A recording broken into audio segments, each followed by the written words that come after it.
বান্দারা যেই মানুষটা আল্লাহর ঘরের দিকে যাবে, মসজিদে দৌড়াবে, আল্লাহর খাস বান্দাদের সাথে নাইল লাগাবে, ওই বান্দা একদিন দেখবা রিকশার ড্রাইভার, কিন্তু তার কলিজার সাথে মাওলার মোহাব্বত অনেক বেড়ে যাবে। বান্দা দেখবা গার্মেন্টসে শ্রমিকের কাজ করে, কিন্তু ওর কলিজার ভিতরে আমার মালিকের মোহাব্বতের নূর। ওই বান্দা হাঁটতে চলতে দেখবা রিকশা চালক গরিব মানুষ, কিন্তু তার চেহারা দিয়ে তাকাইলে কেমন যেন এক আকর্ষণ, গুনাহ করতে মনে চায় না, তারে দেখলে মনে হয় আগে সালামটা দিয়ে দেই। কারণটা কি? ও আল্লাহর বান্দারা, ওই বান্দা আল্লাহ ওয়ালা যারা দুনিয়াতে কোরআন ওয়ালা, এদের সাথে সম্পর্ক রাখার কারণে এদের সিনার ভিতরে আমার মাওলার মোহাব্বত জমা হয়ে গেছে। ওই বান্দা তখন আমার মাওলার মোহাব্বত, আমার মাওলাকে পাওয়ার জন্য পাগল পারা হয়ে দৌড়ায়। রাত্রে ঘুমায় আল্লাহকে কই পাওয়া যায় চিন্তা করে, খানার মধ্যে খুঁজে আমার আল্লাহরে কই পাওয়া যায়। আল্লাহ পাওয়ার চেষ্টা করতেছি, চেষ্টাটা চেষ্টার মতো হইল নি। আল্লাহর মোহাব্বত অন্তরে জমা করিয়া ওই বান্দা খায় তোমার আমার মতো, ঘুমায় তোমার আমার মতো, বাজারে যায়, কিন্তু তোমার আমার চিন্তা আর ওই বান্দার চিন্তা কখনো এক হতে পারে না। ও তুমিও বাজারে যাও, তুমি চিন্তা করো কারে নিয়ে আড্ডা দিবা, আর ওই আল্লাহর বান্দা বাজারে যায়, ওই বান্দা চিন্তা করে আমার মাওলার কোনো গোলাম রে পাওয়া যায়নি। ওই বান্দা ঘুমাইতে যায়, ওই ঘুমের বিছনায় বই আমার মাওলার মুরাকাবা করতে থাকে। ও মাওলা, তোমাকে খুঁজতে খুঁজতে খুঁজতে খুঁজতে পাগল হয়ে গেলাম, এখনো বুঝি তোমাকে পাইলাম না রে আল্লাহ, কই তোমাকে পাবো? ওই বান্দা আমার মাওলার মোহাব্বতের তালাশে পাগল পারা হইতে হইতে এমন একটা সময় আমার মাওলা তারে মোহাব্বতের দরজা দিয়া টান দেয়। ওই বান্দা চোখ বন্ধ করলে দেখে আমার মাওলার কুদরতের ঘেরান পাওয়া যায়। ইয়া ইলাহি মুঝসে মুঝকো दूर कर, ताके देखो मुझ में तुझको एक नजर, या इलाही तू मेरा माबूद है, या इलाही तू मेरा माशूक है। ওই বান্দা ধ্যান করতে করতে করতে করতে আল্লাহর মোহাব্বতের দিকে আগাইতে থাকে, আগাইতে আগাইতে আল্লাহর বান্দা এক পর্যায়ে আল্লাহর মোহাব্বতের মধ্যে যখন ডুব দেয়, আল্লাহওয়ালাদের নেক নজর পড়িয়া যায়। ওই বান্দার দুনিয়ার খেয়াল দিন দিন কমতে থাকে, আখিরাতের খেয়াল ধ্যান বেড়ে যায়। ওই বান্দা আগে এত জিকির করত না, এখন বান্দার কথায় কথায় আমার আল্লাহর আওয়াজ আসে, আল্লাহর নাম জবানে আসে। ঘুমাইতে গেল আল্লাহর আওয়াজ, বান্দা বসে সেখানেও আল্লাহর ধ্যান ও খেয়াল, আল্লাহর মোহাব্বতের আওয়াজ। ওই বান্দা হাঁটে, ও চিন্তা করে আমার মালিক। ওই বান্দা আমার মাওলার মোহাব্বতের জালে যখন আটকাইয়া যায়, ওই বান্দা তখন ছেলের মায়া অন্তর থেকে কমায়া দেয়, অন্তরে ছেলের মায়া কমে যায়, মেয়ের মায়া কমে যায়। ওই বান্দা তখন এমন আমার মাওলার আশিক হয়ে যায়, বান্দা আমার আল্লাহর মোহাব্বতে জীবন দেওয়ার জন্য প্রস্তুত হয়ে যায়। আল্লাহর বান্দা জীবনটা দিয়া আল্লাহর রাস্তায় চলিয়া যাইতে চায়। ওই আল্লাহর বান্দাকে আমার মাওলা একটু মোহাব্বতের ইশারা দিয়া কয়, ধৈর্য ধারণ কর, ওরে মরণের পর্দাটা যখন উঠিয়া যাবে, ওই সময় আমি মাওলার কুদরতের মোলাকাত তোমার সাথে হয়ে যাবে। এরে নবীর আশিক উম্মতের দল, এর নাম হলো তাআল্লুক মা আল্লাহ, আল্লাহর সাথে গভীর এক সম্পর্ক। ওই বান্দা যদিও দেখো তোমার সাথে কথা বলতেছি, হঠাৎ করে দেখবা তোমার সামনে নাই, কোথায় গেল? বান্দা সিজদায় ডাকতেছে আল্লাহ ভাইয়া, বান্দা রুকুর মধ্যে হাজির হয়ে গেল, মসজিদের মধ্যে হাজির হয়ে গেল। ও আল্লাহর বান্দারা, আল্লাহ কয় যারা চেষ্টা করবা আমি আল্লাহ তোমাদের জন্য রাস্তা খুলিয়ে দিব, চেষ্টা করতে থাকো, আল্লাহ পাক রাস্তা তোমার জন্য খুলে দিবেন। ও আল্লাহর বান্দারা, এই দুনিয়াটা কিছুই না রে বাবা, আমার মাওলার পাগল হইয়া বড়। ওরে তুমি তো কোনো না কোনো লাইনে পাগল, টাকার পাগল, বাড়ি গাড়ির পাগল হয়ে গেছো, আমার মাওলার পাগল হইয়া মরতে পারলে তোমার জীবন সার্থক হয়ে যাবে। আল্লাহর মোহাব্বত অন্তরে জমা করতে যদি চাও, আল্লাহওয়ালাদের সম্পর্কে দৌড়াও, আল্লাহওয়ালাদের মোহাব্বতের নজরে দৌড়াও। আল্লাহওয়ালাদের নেক নজর যখন সিনার মধ্যে লেগে যাবে, আল্লাহর রহমতের বাড়িধারায় জোশ এসে যাবে। আমার আল্লাহ তার কলবটাকে আল্লাহর মোহাব্বত দ্বারা ভরপুর করিয়া দিবেন। তখন বান্দা আমার মাওলার সাথে দিদারের জন্য পাগল হয়ে যাবে। ওই বান্দা তখন দুনিয়ার কিছুই মজা লাগবে না। ওই বান্দা শুধুই পাগলের মতো হয়ে যাবে, আমার মাওলার সাথে দেখা আমার কোন সময় হবে, আমার মাওলার আমি কোথায় গেলে দেখব। যেই মাওলা এত সুন্দর চেহারা বানাইছেন, ওই মাওলায় না জানি কত সুন্দর। যেই আল্লাহ এত সুন্দর কণ্ঠ দান করেছেন, সে আল্লাহ না জানি আরো কত সুন্দর। ওই আল্লাহর মোহাব্বত একবার অন্তরে যদি ঢুকিয়া যায়, টাকার মায়ায় ফালাইয়াও তোমাকে গুনাহ করাইতে পারবে না। আজকে এত বয়ানের পরেও কেন তোমার আল্লাহর মোহাব্বত আসে না, কান্না আসে না, মোনাজাতে চোখে পানি আসে না, গুনার থেকে মন ফিরে না? একমাত্র কারণ আমার মাওলার মোহাব্বত তোমার অন্তরে নাই। ওরে আল্লাহওয়ালাদের পেছনে যাও, হাতে হাতটা লাগাইয়া দোয়া দাও। একবার যদি খাঁটি আল্লাহওয়ালাদের নেক নজর লাগাইতে পারো, দুনিয়াও তোমার বরবাদ হবে না, আখিরাতও বরবাদ হবে না।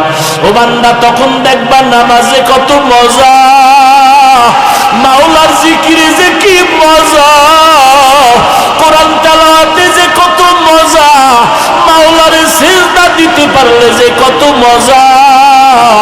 গুনাহের প্রতি তখন কোনো আকর্ষণ থাকবে না। আল্লাহর মোহাব্বত তৈরি করার জন্য রেডি হয়ে যাও। ওলামায়ে আহলে হকদের পেছনে দৌড়াও। যাদের বয়ানে দিল নরম হবে, চোখে পানি আসবে, ওদের পিছনে যাও। পিছনে ঘুরা ঘুরা আমার মাওলার মোহাব্বতের ঠিকানা নাও। অন্তরে আমার মাওলাকে জায়গা দাও। কয়দিন আর ছেলের পিছনে ঘুরবা, কম তো ঘুরলা না। স্ত্রীর পেছনে কম তো সময় দিলা না। টাকার পেছনে কম সময় দিলা না। দোকানের পিছনে কম সময় দিলা না। দুনিয়ার পেছনে তো কম সময় দিলা না। এখন থেকে তৈরি হইয়া যাও, কোন দিন যেন আমার মাওলায় তোমারে ডাক দিয়া ফেলায়। ওরে আজরাইলের যদি আল্লাহ বলে ধর, আজরাইল যদি তোমার পিছে সেই ধরিয়া ফেলায়, ওরে বাবা, এক সেকেন্ড আর সময় তোমাকে দিবে না। আর যদি ওই সময় তুমি গুনাহ অবস্থায় ধরা পড়িয়াই যাও, ওই অন্ধকার কবরে জাহান্নামের আগুন, ওই কবরে একটা না দুইটা না 99টা সাপ ভরিয়া যাবে। আমার মাওলা বলবে, কবরের মাটি গুনাহগারের ধর, দুই পার্শ্ব থেকে জোরে জোরে চাপ দাও। ওই দুই পার্শ্বের মাটির চাপ সহ্য করতে পারবা না। আজকে তুমি মশারি টানাইয়া ঘুমাও, ফ্যানের বাতাস ছাড়া ঘুমাইতে পারো না, গরম। গুনাহ নিয়ে কবরে গেলে জাহান্নামের আগুনের গরম কেমনে সহ্য করবা? হাসরের ময়দানে তো আরো কঠিন। নবীরা পর্যন্ত কান্নায় বিভোর। মুসা নবী কাঁদবেন, আল্লাহ আমার উপায় কি হবে? ঈসা নবী কাঁদবেন, আল্লাহ আমার উপায় কি হবে? ও আল্লাহর বান্দারা, ওই দিন বলো তোমার আমার কি উপায় হবে? তো যারা আল্লাহ পাওয়ার জন্য চেষ্টা করে, আল্লাহ বলেন আমি তাদের জন্য রাস্তা খুলে দেই অনেক, না একটা, অনেক। ওয়াল্লাযীনা জাহাদু ফীনা লানাহদিয়ান্নাহুম সুবুলানা ওয়া ইন্নাল্লাহা লামাআল মুহসিনিন। যারা আল্লাহ পাওয়ার জন্য চেষ্টা করে চূড়ান্ত ভাবে, ফিনা আই ফি তালাবি মারদাতিনা, এখানে যেহেতু ফি সাবিলিল্লাহ বলে নাই, জিহাদ শব্দের মাধ্যমে এখানে বলা হয়েছে ফিনা। এখানে উদ্দেশ্য হলো মুজাহাদা। কি হবে? মুজাহাদা, আল্লাহ পাওয়ার চেষ্টা করা। সেটা আপনি যে লাইনে খুঁজেন, যে লাইনে চেষ্টা করেন, পীর মুরিদির লাইনে চেষ্টা করেন, দাওয়াত ও তাবলীগের লাইনে চেষ্টা করেন, মাদ্রাসার লাইনে চেষ্টা করেন, যে কোনো চেষ্টা এর নাম মুজাহাদা। প্রচেষ্টা চালানো কাকে পাওয়ার জন্য? আল্লাহ পাওয়ার জন্য। মুজাহাদা করে। আল্লাহ বলেন আমি একটা রাস্তা খুলি না, অনেক রাস্তা খুলে দিই। ওয়া ইন্নাল্লাহা লামাআল মুহসিনিন, এবং আমি আল্লাহ যারা ন্যায়পরায়ণ মুহসিন আমি তাদের সাথেই থাকি। তাহলে বান্দার কাজ হলো চেষ্টা করা। বান্দার কাজ কি? পূরণ কে করবেন? আস-সা'য়ু মিন্নি ওয়াল ইতমামু মিনাল্লাহ। বান্দা তুমি চেষ্টা করো, আমি আল্লাহ পূর্ণতা তোমাকে দান করব। তোমার চেষ্টা হবে 1 বিঘা, আমার রহমত তোমার দিকে আগাবে 1 হাত। সুবহানাল্লাহ। তোমার চেষ্টা হবে 1 হাত, আল্লাহ বলেন আমার রহমত তোমার দিকে আগায় যাবে 2 হাত। তুমি যখন হেঁটে হেঁটে আগাইবা, আমার রহমত তোমার দিকে দ্রুত গতিতে দৌড়াবে।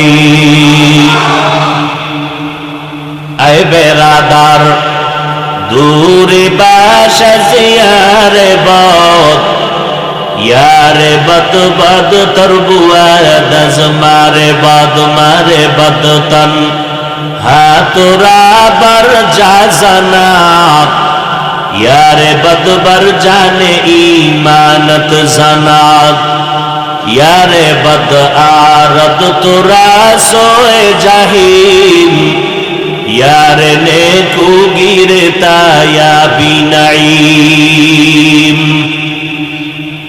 বান্দা তুমি চেষ্টা চালায় যাও। বলে চেষ্টা কেমনে করব? সন্তান লাইনে নাই, আব্বাজানকে বললে বলে চেষ্টা করেছি পারি না। বলে না? বলে না? স্ত্রী লাইনে নাই, স্বামী বলে চেষ্টা করেছি পারি না। ছাত্র লাইনে নাই, উস্তাদ বলে চেষ্টা করেছি পারি না। বলে চেষ্টা কেমন করেছো?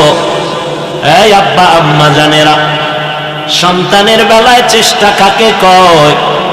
1 নাম্বার, সন্তানটারে যদি লাইনের আদর্শওয়ালা রেখে যেতে চান, মদিনার লাইনে রেখে যেতে চান, প্রথম চেষ্টার সিঁড়ি হলো ভালো একটা মা ঘরের মধ্যে নিতে হবে। ভালো মা কই পাইবেন? ইডেন কলেজে।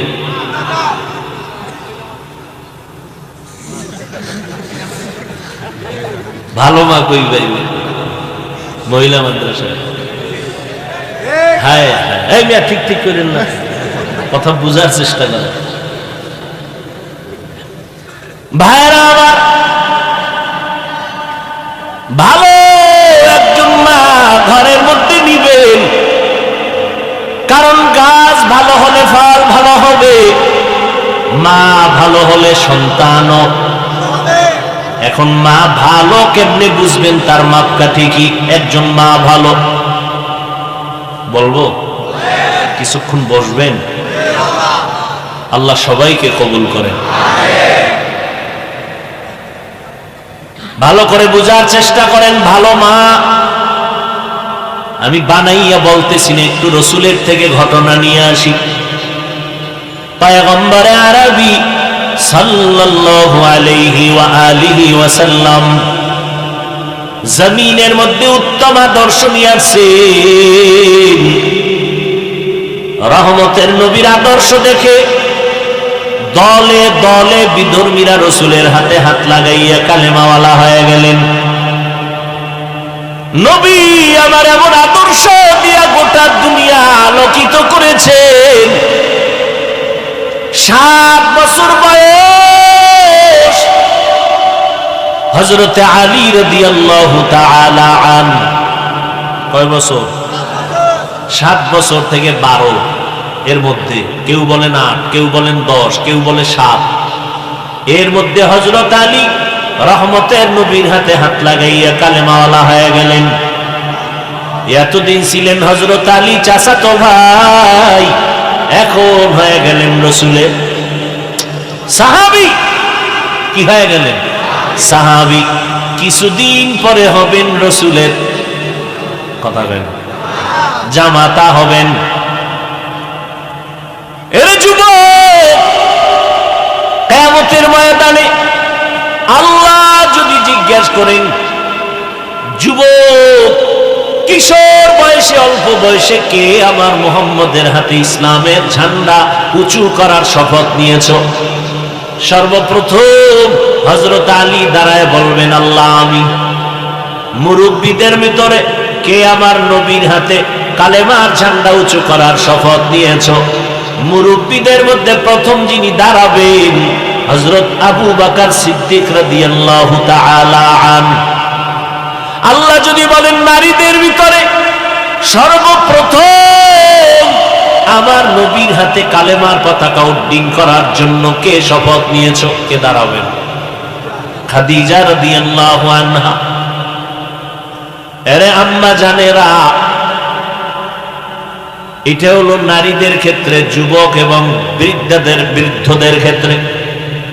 কিন্তু সমষ্টিগতভাবে রসুলের হাতে প্রথম কালেমার পতাকা উড্ডীনের শপথ যিনি নিয়েছেন তিনি কোন পুরুষ না, একজন নারী, খাদিজা রাদিয়াল্লাহু আনহা। 7 বছর থেকে 12 এর মধ্যে হযরত আলী রসুলের হাতে গেলেন। ও যুবক, তোমার বয়স কত? 25, 26, 30, 35। তোমারে বুঝাইতে বুঝাইতে মা বাবা থেকে শুরু করে মসজিদের ইমাম খতিব, বক্তারা, তাবলীগওয়ালারা এত বুঝাইতেছে 12 মাস, এরপর আমলের কথা শূন্য। আল্লাহ হেদায়েত দান করুন। জিন্দেগি মে বন্দগি তু কার নাহি, जिंदगी में बंदगी तू कर नहीं, जिंदगी में बंदगी शर्मिंदा है, जिंदगी में बंदगी शर्मिंदा है। यहाँ हम सब मुसाफिर दिल ना लगा,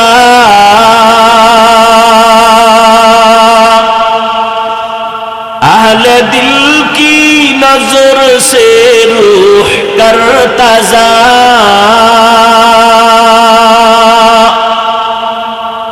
यहाँ हम सब मुसाफिर दिल ना लगा, अहले दिल की नजर से रूह करता जा, शाह दौलत सब फकीर घर नेक ने है, शाह दौलत सब फकीर घर नेक ने है, जिंदगी में बंदगी तू कर नहीं, जिंदगी में बंदगी शर्मिंदा है, जिंदगी में बंदगी शर्मिंदा है।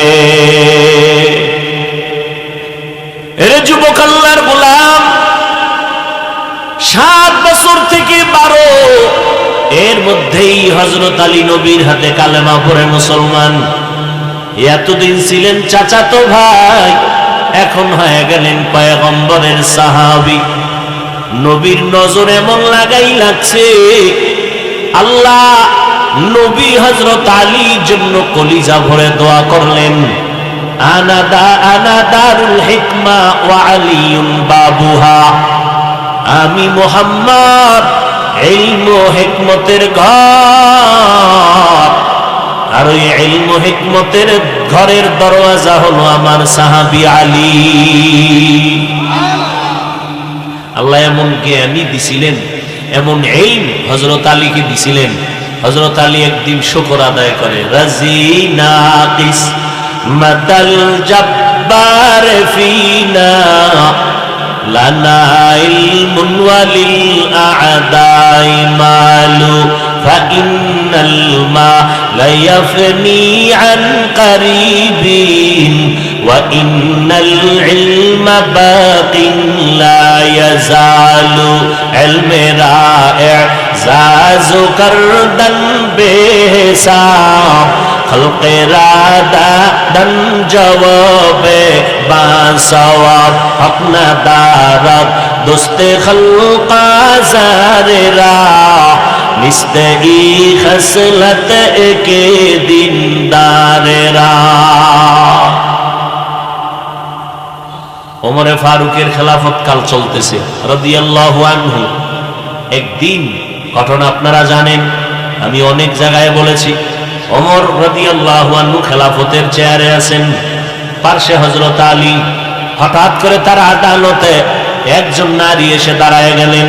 খলিফাতুল মুসলিমিন, আমি এক অপরাধী, জিনাকারিনী, আমার পেটের মধ্যে একটা অবৈধ বাচ্চা আছে, দুনিয়ার শাস্তিটা দিয়া দেন, পরকালের কষ্ট সহ্য করতে পারবো না, জাহান্নামী হতে চাই না, দুনিয়ায় আমার বিচারটা করে দেন।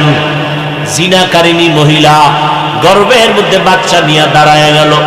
ওমর বলে, জল্লাদ রেডি হইয়া যাও এই নারীর বিচারের জন্য। হযরত আলী বললেন, খলিফাতুল মুসলিমিন, আপনি এমন আদেশ দিবেন না অসতর্কতার কারণে না জানিয়া বাড়বে ইনসাফি হয়ে যায়। বলে, তা কেমন? কয়, আপনি যদি এখন মহিলাকে হত্যার হুকুম দেন, মহিলার পেটে যে বাচ্চা, মহিলা অপরাধ করেছে, এই বাচ্চার তো কোনো অপরাধ নাই, আছে? এবার ওমর কয়, আলী তাহলে ফয়সালাটা আপনিই দেন। হযরত আলী ফয়সালা দিচ্ছেন। এই আম্মা জান, নির্বিঘ্নে নিশ্চিন্তায় বাড়ি চলে যান, বাড়ি যাইয়া আরামে খাবেন, ঘুমাবেন, কোনো পেরেশানি করবেন না, বিন্দু থেকে বিন্দু পেরেশানি করবেন না। বাচ্চাটা দুনিয়াতে আসার ব্যবস্থা হবে, দুনিয়াতে আসার পর বাচ্চাটারে লালন পালন করায় বড় বানাবেন।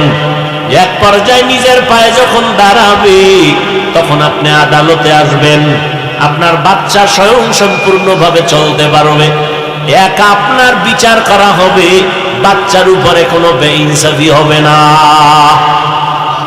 ওমরে ফারুক রাদিয়াল্লাহু আনহু তৎক্ষণাৎ কয়, লাউলা আলিয়ুন লাহালাকা উমর, ও আলী, আজকে যদি তুমি এই জায়গায় না হইতা, না জানি আমি বেইনসাফি করেই ফেলতাম, আর আল্লাহ বুঝি আমাকে ধরিয়েই ফেলতেন।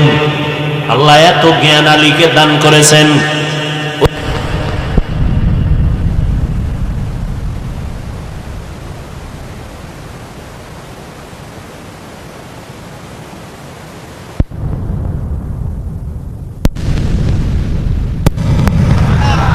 নারীদের বেলায় রাদিয়াল্লাহু আনহা, পুরুষের বেলায় রাদিয়াল্লাহু আনহু, এটা একজন। আর যদি দুইজন হয়, নারীদের বেলায় আনহুন্না, পুরুষের বেলায় আনহুমা, অথবা বেশি হলে আরো আনহুম, রাদিয়াল্লাহু আনহুম।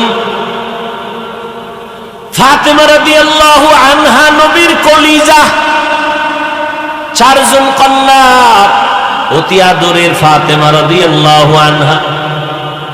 এক সময় নবীজি ফাতেমার বিবাহের ব্যবস্থা আলীকে করে দিলেন, আলীর জন্য নবী ফাতেমাকে দিয়ে দিলেন। দুইজনের দাম্পত্য জীবন সুন্দরভাবে পরিচালনা করতেছেন। সেই আলী একদিন বলেন, আমি কোথাও থেকে রহমতের নবীর দরবারে আসলাম, মসজিদে নববীতে ঢুকলাম, দেখি নবী বসে আছেন। কোন দিক দিয়ে কথাটা আনছিলাম মনে আছে? ভালো মা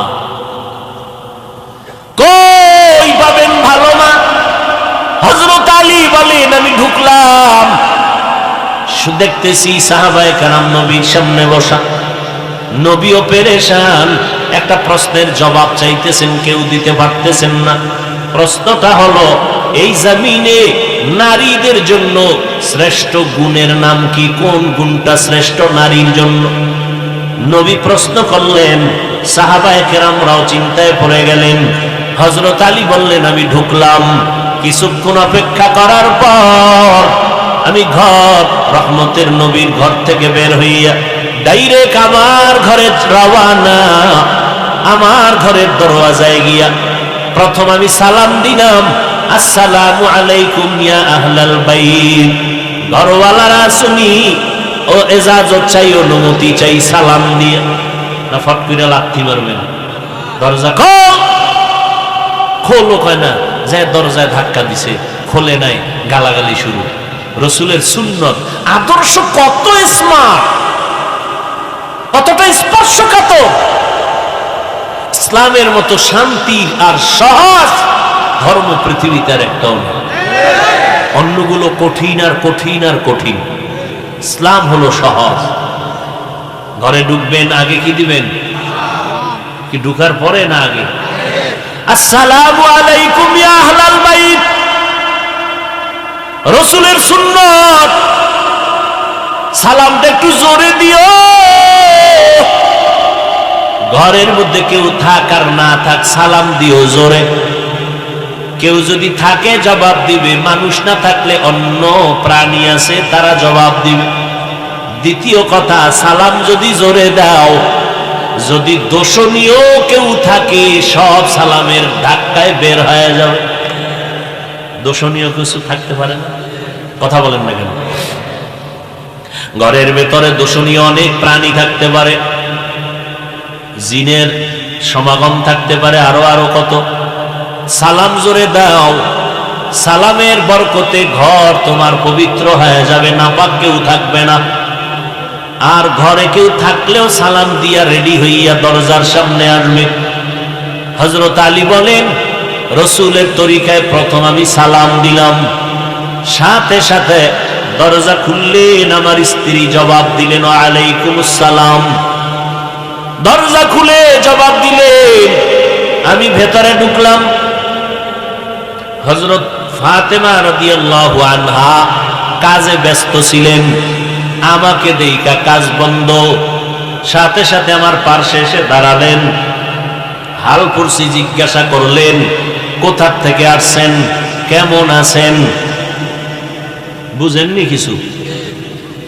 এরে আল্লাহর গোলাম, ঘরের মধ্যে ঢুকবেন, সালাম দিবেন, ঘরের আম্মা জানেরা সালামের জবাব দিবেন। এরপরে আম্মা জানেরা দিয়া কাজে থাকলে কাজ বন্ধ, স্বামীর খেদমতের জন্য তৈয়ার হবেন। আর আমগো আম্মা জানবো খবর কি? আপনি ঘরে যাওয়ার আগে হইয়া হইয়া টেলিভিশন চাইছিল, আপনি ঢুকার পরে এখন ব্যস্ততা বেড়ে গেছে, কাজ না থাকলেও কাজ। আপনি যদি বলেন একটু পানি দিবানি, কয় নিয়ে খাও। সালাম তো পরের বছর, আপনিও সালাম দেন না, হেও দেন, সমস্যা কি? দুজন এক নায়ের মাঝি হয়ে গেছে। আপনিও নামাজ পড়েন না, সেও নামাজ পড়ে না। ফাতেমা রাদিয়াল্লাহু আনহা দাঁড়ায় গেলেন, সব কাজ বন্ধ। হযরত আলী বলেন, রহমতের নবীর দরবার থেকে আসলাম, আব্বা জান কেমন আছেন? আলহামদুলিল্লাহ। আমি আবার যাব, সালাম দিয়েন। আব্বা জান কেমন হালাতে আছেন? পেরেশান। কারণটা কি? ও ফাতেমা, জানো, একটা প্রশ্ন নিয়ে নিরসন করতে পারতেছেন না, প্রশ্ন চলতেছে, জবাব আসে না। প্রশ্নটা কি? হযরত আলী বলেন, ও ফাতেমা, প্রশ্নটা হলো, এই জমিনে নারীদের জন্য শ্রেষ্ঠ গুণ কোনটা? জানোনি রে ফাতেমা? বলে জানি। জানাইয়া দাও, আমি রহমতের নবীর কাছে গিয়া খবরটা দিয়ে দেই। ফাতেমা রাদিয়াল্লাহু আনহা ডেকে বলেন, ও স্বামী আমার, পয়গম্বরের জানায়া দেন, এই জমিনে নারীদের জন্য শ্রেষ্ঠ গুণ হলো বেগানার নজর থেকে নিজেকে বাঁচাইয়া রাখা। বেগানার নজর থেকে নিজেকে বাঁচাইয়া রাখবো, কারণ বেগানার নজর যত বেশি লাগবে তত নারীর ক্ষতি হবে, পুরুষের ক্ষতি হবে। এই জন্য আল্লাহ কয়, কুল্লিল মুমিনিনা ইয়াগুয্যু মিন আবসারিহিম ওয়া কুল্লিল মুমিনাতি ইয়াগযুযনা মিন আবসারিহিন্না। এই মুমিন বললে নারী পুরুষ তো একসাথেই বোঝানো হয়। কুল্লিল মুমিনিনা ইয়াগুদ্দু মিন আবসারিহিম, ও মুমিন তোমাদের নজরটারে নিচে করে রাখো বেগানার থেকে। মুমিন বলতে নারী পুরুষ এক কথা ঢুকানো আছে। মুমিন বললে নারীও বুঝায় পুরুষও বুঝায়। ও পুরুষেরা বেগানা নারীর থেকে নজর নিচে রাখো, ও নারীরা বেগানার থেকে নজর নিচে রাখো। কিন্তু আল্লাহ আবার নারীদের বেলায় আলাদা বলতেছেন, ওয়াকুল্লিল মুমিনাতি ইয়াগযুযনা মিন আবসারিহিন্না, ও নারী মুমিনেরা তোমরাও বেগানা পুরুষ থেকে নজর নিচে রাখো। কারণ চোখ দিয়া হবে দর্শন। চোখ দিয়া কি হবে? দর্শন। এখান থেকেই উদ্বোধন হবে ধর্ষণের। অতএব ধর্ষণ যদি বন্ধ করতে চাও আগে চোখের দর্শন বন্ধ করে দাও। চোখের হেফাজত করো। ফাতেমা রাদিয়াল্লাহু আনহা বললেন, নারীদের জন্য শ্রেষ্ঠ গুণ হলো বেগানার থেকে নিজেকে বাঁচাইয়া রাখা। হযরত আলী দৌড়ায় গেলেন রহমতের নবীর দরবারে। ও আলী কোথার থেকে আসলেন? ঘর থেকে। আমার ফাতেমা কেমন আছে? আলহামদুলিল্লাহ। ও নবী আপনার কলিজার থেকে জবাব পেয়েছি, ক্যান্সার দিয়েছে আমার ফাতেমা। নারীদের জন্য শ্রেষ্ঠ গুণ বেগানার থেকে নিজেকে বাঁচাও, নজর থেকে হেফাজত করো। এর পর্দার আড়ালের আম্মা জান, চোখের গুনাহ থেকে নিজেকে বাঁচাও। যার সাথে বিয়া জায়েজ, বিয়ার আগে তার সাথে দেখা জায়েজ নাই। হ্যাঁ, বিবাহ করবে বলিয়া যদি দেখতে আসে ভিন্ন কথা, তবে যে বিবাহ করবে সে দেখবে ভিন্ন পুরুষেরা দেখা জায়েজ নাই, হারাম। এরে আল্লাহর বান্দারা, ভালো একটা মা ঘরে আনবা। যদি ভালো সন্তান দুনিয়াতে রেখে যেতে চাও, বেগানার নজর থেকে মা হেফাজতে থাকবেন এমন একটা মা ঘরে আনো। মায়ের দ্বিতীয় গুণ হবে কোরআন তেলাওয়াত করনেওয়ালা নারী। পর্দা রক্ষা করে, কোরআন পড়ে, যার কোরআন সিনায় আছে, ওই মা কোনদিন গুনাহের কাজে ডাইরেক্ট লিপ্ত হবে না। এমন একটা মা ঘরের মধ্যে যদি আনতে পারো, যৌতুক বিহীন, যৌতুক সহ। যৌতুক হালাল না হারাম? সরকারি আইনেও হারাম, আল্লাহর আইনেও হারাম। ভালো মেয়ে যদি ঘরে আনতে চাও, দেখবা বেগানার নজর থেকে পর্দা রক্ষা করেনি, কোরআন পড়তে জানেনি। যৌতুক না, বরং তাকে পুরস্কার দিয়া নিয়ে আসবা। তার থেকে বিদেশের ভিসা কেন? হারাম। তুমি তাকে পুরস্কার দিয়ে নিয়ে আসবা। ঘরের মধ্যে আনার পর এবার আল্লাহর কাছে দুজনে দোয়া করতে হবে, রব্বি হাবলি মিন লাদুনকা যুররিয়াতান তাইয়্যিবাতান ইন্নাকা সামিউদ দুআ। ও আল্লাহ, একটা নেককার সন্তান তুমি দান করিও। আল্লাহ নেককার সন্তান দান করবেন। সন্তানটা গর্ভে আসার পর মা নামাজ পড়বেন, তেলাওয়াত করবেন, দোয়া করবেন। ঘটনা আপনারা জানেন। এ জমিনের মধ্যে মদিনাতুল মুনাওয়ারা থেকে একজন ওয়ালিয়ে কামেল ভারতবর্ষে আসছেন কালেমার দাওয়াত নিয়া, যার দাওয়াতের কারণে ভারতবর্ষে লক্ষ লক্ষ বিধর্মীরা কালেমা পড়েছেন। মায়ের সামনে আনন্দ খুশি প্রকাশ করে। আম্মা জান বলে, এত আনন্দিত কেন? ও আম্মা জান, আমার দাওয়াতে ভারতবর্ষে লক্ষ লক্ষ বিধর্মী কালেমা পড়েছে। মা ডাক দিয়া কয়, বাবা এটা তোমার কোনো বাহাদুরি না, আমি মায়ের অবদান। এরে পর্দার আড়ালের আম্মা জানেরা, কেউ দুয়া কেন?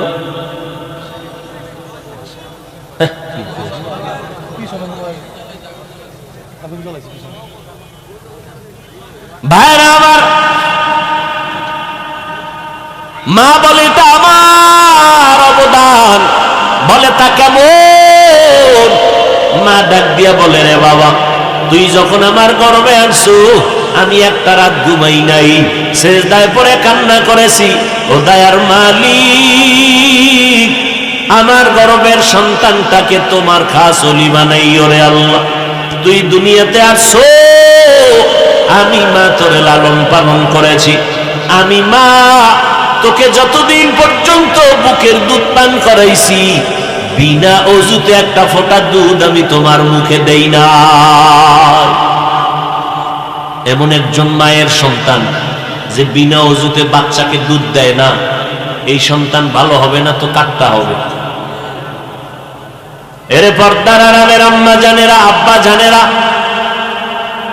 আল্লাহর কাছে দোয়া করলেন, সন্তান আসলো। দুনিয়াতে যেদিন আসবে ডান কানে আজান, বাম কানে ইকামত। যখন 7 দিন হবে তখন একটা সুন্দর নাম, চুল কেটে ফেলবেন, আকিকা সমর্থ থাকলে দিবেন, এবং সুন্দর একটা নাম রাখবেন হৃদয়।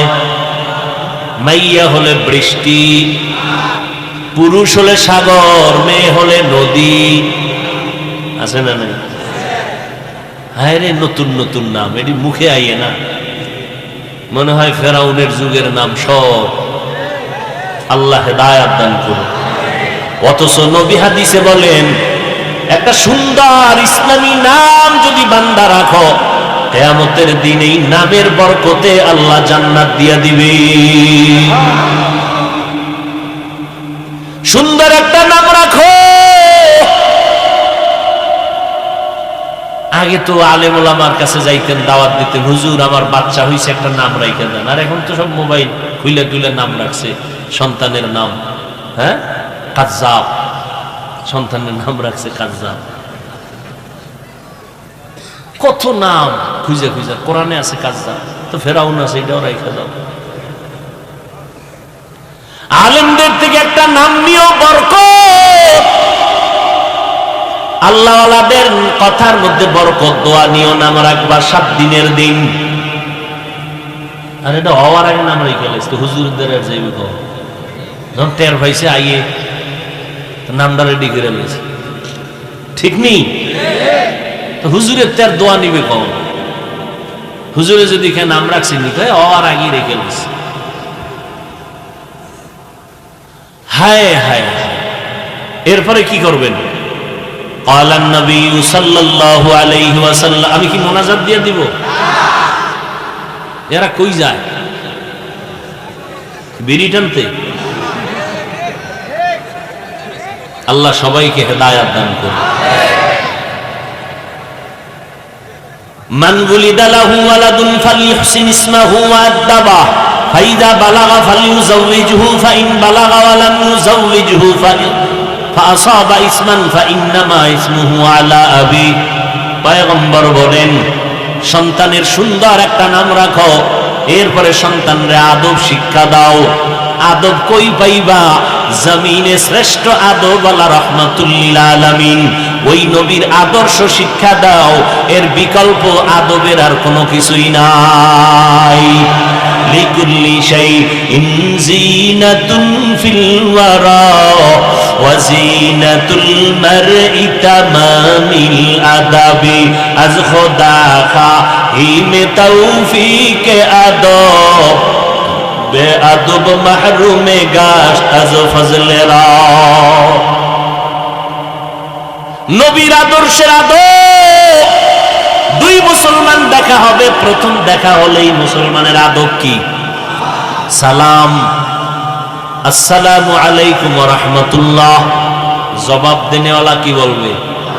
ওয়া আলাইকুমুস সালাম ওয়া রাহমাতুল্লাহি ওয়া বারাকাতুহু। আজকে কপাল বড় খারাপ, মুসলমানের মধ্যে সালাম বন্ধ হয়ে গেছে। আর মোবাইলের মাধ্যমে সালাম নাই, সব জায়গায় হ্যালো শুরু হয়ে গেছে, ঠিক নেই? একটা সুন্নাত জারি করেন, হ্যালো বন্ধ, সালাম শুরু হবে। যতক্ষণ পর্যন্ত সালামের জবাব চলবে না, ততক্ষণ পর্যন্ত মোবাইলে শুধু আপনি সালাম আলাইকুম বলতে থাকবেন।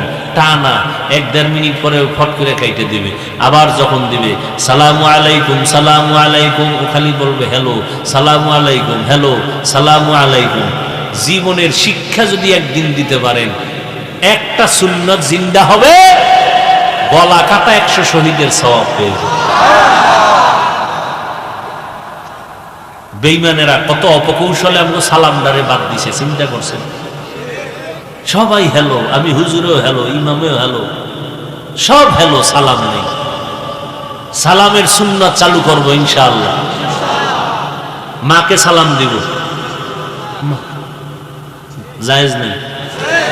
বাবাকে, বোনকে, স্বাস্থ্য বোনরে বেশি, মামতো বোন ফুফাতো বোনরে বেশি, বেআই সাহেব বেআইনরে বেশি, বেশি টেশি নাই। যার সাথে দেখা হারাম তাকে সালাম দেওয়া নিষেধ, কারণ সালামে মোহাব্বত বাড়ে। তো মোহাব্বত হালাল জায়গায় বাড়ানো যাবে, হারাম জায়গায় হায় হায় হায়। তো ভালো একটা নাম রাখবেন, আদব শিক্ষা দিবেন, পয়গম্বরের আদর্শ শিক্ষা দিবেন। ডান হাতে পানি পান করবে বাচ্চা, মা যা শিখাবে ছোটবেলার থেকেই শিখে নিবে।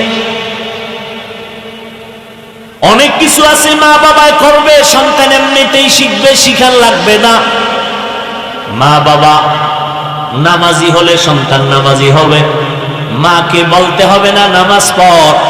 মা যখন নামাজের মুসাল্লায় দাঁড়াবে, বাচ্চাও দাঁড়ায় যাবে। ওয়াল্লাযীনা জাহাদু ফীনা লানাহদিয়ান্নাহুম সুবুলানা, যারা আল্লাহ পাওয়ার জন্য চূড়ান্তভাবে প্রাণপণে চেষ্টা করে, আল্লাহ অনেক রাস্তা তার জন্য খুলে দেয়। তাই চেষ্টা করি। ও আব্বা জানেরা, এইভাবে সন্তানের জন্য চেষ্টা করছেননি, করেন নাই? যতদিন পর্যন্ত লাইন ছাড়া চেষ্টা করবেন, কিয়ামত পর্যন্ত চেষ্টার ফলাফল আসবে না। একজনের হুজুরের কাছে গিয়া দোয়া চায়, হুজুর একটা ছেলে যদি পাইতাম। কত বাবায় ছেলে মেয়ে নিয়ে কত চুমো খায়, আনন্দ করে। হুজুর কয় দোয়া করে দিলাম পাইবা। কয়দিন লেট করতে হবে? কয় 1 বছর। 1 বছর হয়ে গেল, সন্তান পায় না, দৌড়ায় গেল হুজুর এমন কি দোয়া করলেন, সন্তান পেলাম না। আমার দোয়া তো কবুল না হইয়া পারে না।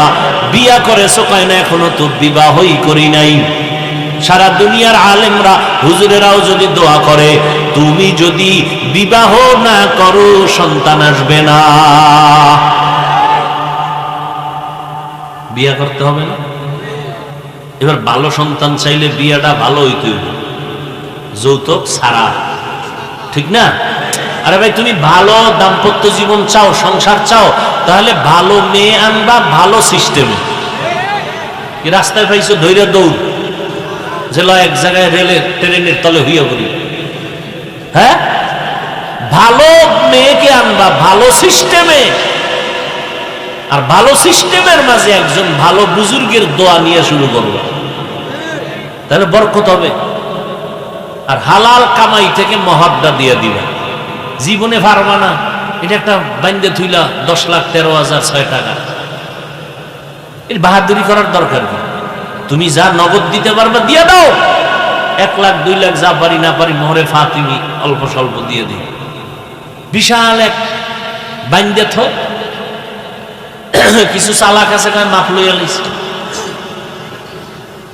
এই সমাজে মাপ নাই, হুদা। তাহলে মামলা হলে আবার দিতে হয় কেন? সারাসারি হলে আবার এই টাকা দিতে হয় কেন? মাপ হইলে ভালো সিস্টেমে স্ত্রীকে আনো, আল্লাহ ওয়ালাদের দোয়ার মাধ্যমে। এটা বরকত বেশি। তোমার জীবনের এটাই শেষ, দরবার সারবা।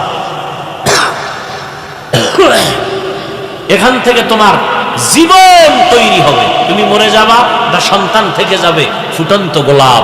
তোমার ইতিহাসকে রচিত করবে তোমার সন্তান, ভালো হোক খারাপ হোক। কত কথা এই বিষয়। বাচ্চারে সামনে রেখে মা বাপ ধুমকি লেগিল, ঝগড়া গালাগালি, তো বাচ্চা কি শিখবে? এগুলোই শিখবে। বউরে বলায় চুমকি, এ ধার্মে আসো, তো চুমকিও ওরে নাম দিলে না। এই বাচ্চাও কয়েকদিন পর নাম ধরে ডাকছে, শুরু করছে। বাবার নাম হৃদয়, হৃদয় দিকে চুমকিরে ডাকতেছে দিকে, এনার আব্বুও কয় না।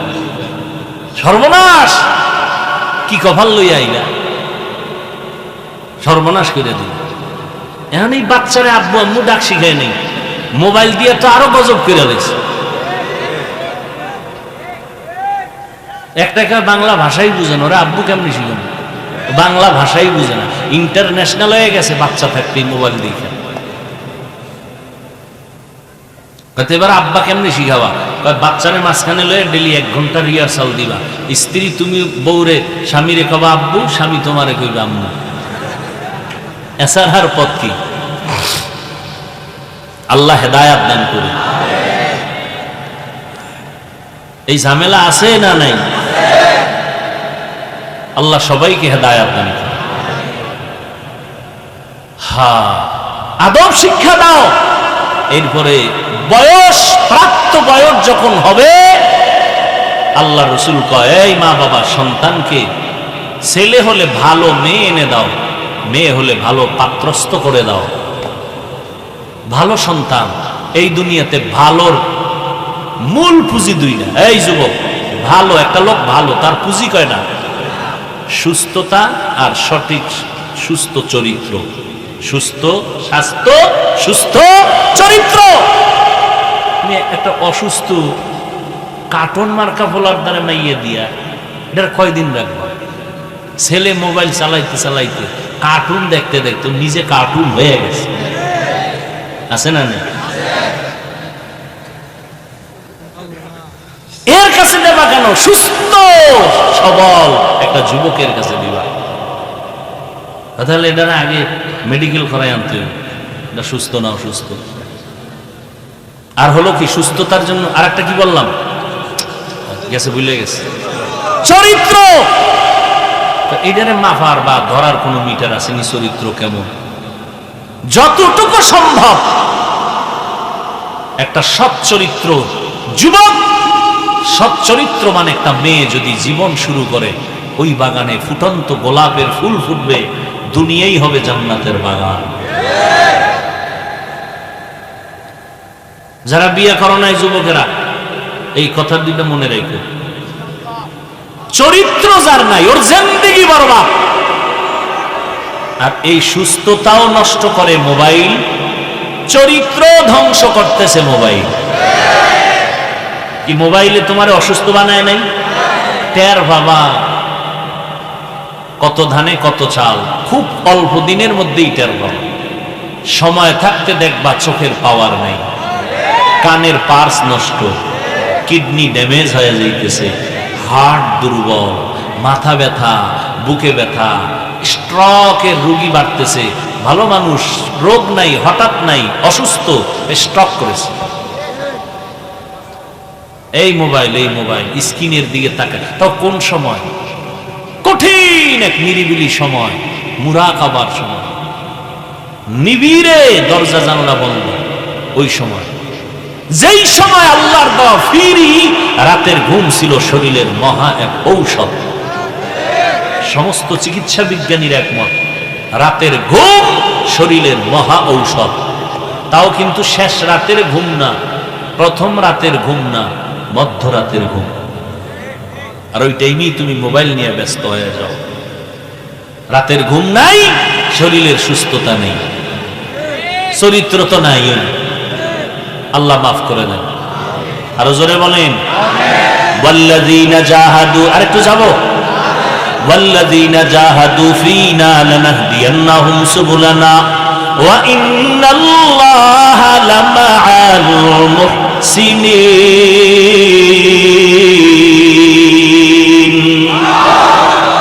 আল্লাহ পাওয়ার জন্য চেষ্টা করি, পাই না কেন? এতক্ষণ চেষ্টা দেখছেন নি, বুঝামু কই গেছি? চেষ্টা দুনিয়ার লাইনে বুঝাইছি, ছেলের লাইনে রাখবেন, চেষ্টা কি জিনিস বুঝাইছি। এবার আল্লাহ পাওয়ার চেষ্টা কি জিনিস? আল্লাহ পাওয়ার চেষ্টা হলো বেশি বেশি বিড়ি টানো। আল্লাহ পাওয়ার চেষ্টা যদি করতে চাও, আল্লাহ কোন পথে, ওই পথে দৌড়াও। আল্লাহ পাওয়ার পথ দাওয়াত হলো আল্লাহর ঘর মসজিদে যাও, মাদ্রাসায় যাও, যারা আল্লাহর কোরআন সিনায় নিয়ে দৌড়ায় তাদের পেছনে লাইন লাগাও, তাদের সাথে যোগাযোগ রাখো, তাদের নেক নজর লাগবে, তোমার হৃদয়টা শীতল হয়ে যাবে, চরিত্র ভালোর দিকে আগায় যাবে। সৎসঙ্গে স্বর্গবাস কখন সোহবতে সালে তোরা সালে কুনাত, সোহবতে তালে তোরা তালে কুনাত জমানা, সোহবতে বা আউলিয়া বেহতরা সব সালা তাআত বেরিয়া। এরে আল্লাহর বান্দা, ভালো করে বুঝো, যেখানে বৃষ্টির পানি টপ টপ টপ টপ কইরা পড়ে, ওই জায়গাটা রাগ থাকলে এক সময় দুর্বল হয়ে যায়, পাথরের উপরে পড়ে পাথর গর্ত হয়ে যায়। ও আল্লাহর বান্দারা, ভালো করে বুঝো, যেই জায়গায় বরফ থাকে ওই জায়গাটা ঠান্ডা হবে, গরম হবে না। যেখানে আগুন থাকবে ওই জায়গাটা গরম হবে। ও আল্লাহর বান্দারা, যেই মানুষটা আল্লাহর ঘরের দিকে যাবে, মসজিদে দৌড়াবে, আল্লাহর খাস বান্দাদের সাথে লাইন লাগাবে, ওই বান্দা একদিন দেখবা রিকশার ড্রাইভার, কিন্তু তার কলিজার সাথে মাওলার মোহাব্বত অনেক বেড়ে যাবে। কিন্তু কলিজার ভিতরে আমার মালিকের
زمرا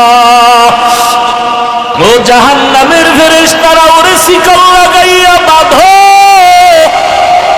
আজকে আমি আল্লাহর জাহান্নামে নিয়ে মজা বুঝাবো লাইনে দাঁড় করায় দাও এই গুনাহগারের বাম হাতে আমলনামা দিব তবে সোজা হাতে দিব না ওদের বুকের মাঝে ছিদ্র করিয়া দাও বুকের মাঝে ছিদ্র বানাইয়া বাম হাতটা বুকের ছিদ্র দিয়া ঢুকাইয়া পিছনে বের করো এরপরে আল্লাহ পিছনের হাতে আমলনামাটা দিয়া বলবেন ইকরা কিতাবাকা কাফা বিনাফসিকাল ইয়াউমা আলাইকা হাসিবা ও বেঈমানের নাফরমান গুনাহগারেরা দুনিয়াতে মজা কইরা কইরা গুনাহ করছো আলেমদের কথা কানে নাও নাই কোরআনের বয়ান শুনো না আযান শুনিয়া নামাজে যাও নাই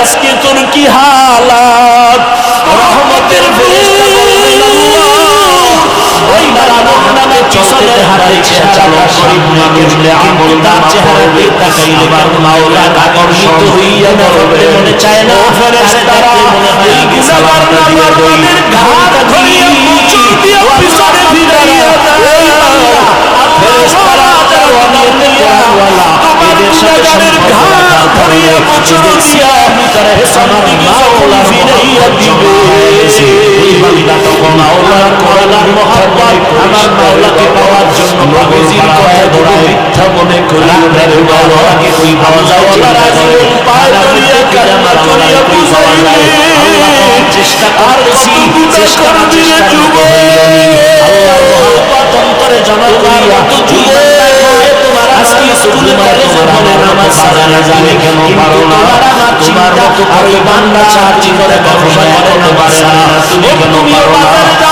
ও মা চিন্তা করো তার নিয়াতটা দিবা আরে আল্লাহর বান্দা বাজারে যায় ওই বান্দা চিন্তা করে আমার মাওলা করে সামনে মাওলা ভাঙি করি বান্দা ঘুমাইতে যায় ওই বিন্দু বাবা চাইয়া মাওলার বুড়া হাতে হাতে নিয়ে মসজিদে যাইয়া কষ্ট করিয়া নামাজ পড়া ছাড়ে না খুঁজতে খুঁজতে খুঁজতে কেন পারে না বাবা ও যুবক এই সময় আছে দুই ফোঁটা চোখের পানি তোমাকে পাবো জিজ্ঞাসা আমার মাওলার আমার মাওলার মহব্বতের আশে পাগল পারা হইতে হইতে এমন একটা সময় আমার মাওলা তালে মহব্বতের দরজা দিয়া ওই বান্দা চোখের সবাই দেখে আমার মাওলা বসাইলে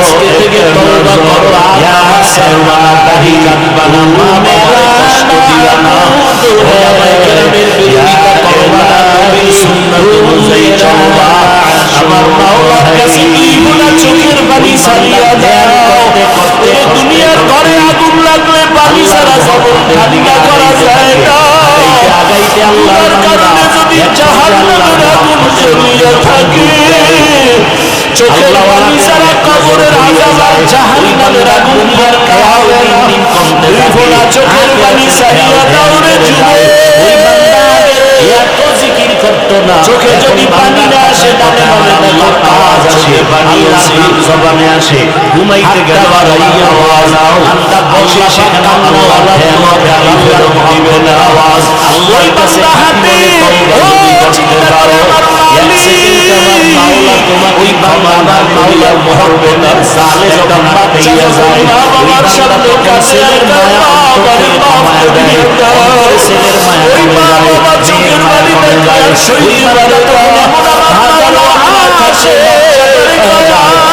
বাবা যাতে জীবন দেওয়ার জন্য প্রস্তুত হয়ে যাবে আল্লাহ বান্দা জীবনটা দিয়ে আল্লাহর কাছে একটা ছাত্র যখন চোখের পানি ছাড়িয়া বান্দাকে আমার মাওলা একটু মুহাব্বতের ইশারা দিয়ে কয় ধৈর্য ধারণ কর চোখের পানি দেখা কাছে পানি পড়ে কাজ করিয়া যাবে ওই সময় আমি আল্লাহর বান্দারা ওই মা বাবা ওই শিক্ষকের থেকে আমি আশিক মওতের এর নাম হলো দুই চোখের পানি ছাড়িয়া যদি আমার সাথে সম্পর্ক জীবনে ওই বান্দা যদি তোমার সাথে জবানের কথার ধারা ফিরে দেখছি সামনে নাই আল্লাহ দয়া করে তুমি আমার সিজদা হাতেছি আল্লাহ হাতের দ্বারা কত দূরে হাজির হয়ে গেল আল্লাহ দয়া করে হাজির হয়ে দিও আল্লাহ চোখের দ্বারা আল্লাহ করেছি চেষ্টা করো আমি আল্লাহ দাও ও রাসূলের কলে দিনে কত চেষ্টা করেছি দয়া আল্লাহ মাফ করিয়া দাও আরে আদওয়ালা বিনয়ী জিন্দেগি দান করো কিছুই না রে বাবা সবার জীবনে গুনাহ মাফ করিয়া দাও